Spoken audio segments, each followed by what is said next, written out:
Have you ever been powder coating and then all of a sudden, maybe after a color change, you can no longer get your powder to come out of the gun consistently? Today we're going to be talking about a common issue that we see with the Electron system, preventing you from being able to spray powder. So if you have your system all set up, everything's connected how it should be, you have good settings, and you go to pull the trigger and it's just not consistent like this.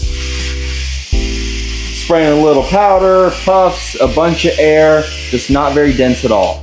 Number one thing to check is going to be pump related, so let's dive into the pump. So with the pump, to go ahead and start troubleshooting, 1, pop off the quick disconnects, and 2, remove the powder hose. Just go ahead and loosen the locking ring, turn counterclockwise, and pull out. And this is what you're left with. So, number one thing to check is make sure the pump has suction.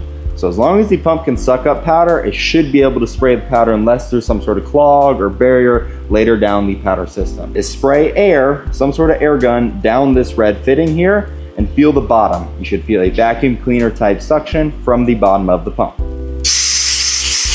Right now, I have a slight positive suction. This means something is going on inside of the pump, which is why you're not getting powder to spray out of the gun when you go to pull the trigger, because there's not enough suction to suck up the powder from either the box powder or from the hopper. So what we're gonna do is we're gonna take the barb fitting from our powder hose, push it inside of this pump.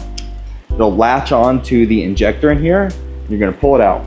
This white piece is your injector. I purposefully removed that O-ring there on the back to indicate and show you how important these O-rings are on this pump injector. If either one of these O-rings is broken or loose or missing, the entire pump will not work. So these O-rings are very important. So every time you do take this out, make sure you don't lose an O-ring and make sure they're seated right when you go to put it back in. Another thing on this is if you look down the face of that injector, there's a small hole. The air from the red air line goes into the hole there and then out the hole down the middle. Make sure that path is completely clear and clean. If you need to, get a little paper clip and break that up to make sure that you can easily blow air down this pump injector. Now when you put it back in, there's one last thing to check. This is key. It has 3 flat sides, each side and the bottom is flat and the top is round. The round side goes up as you hold your pump.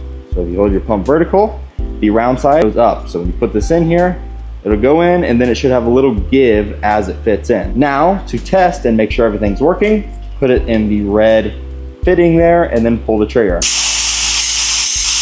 Just like that, we have a strong suction on the bottom of the pump. So now let's go ahead and put everything back together and try to spray the gun again.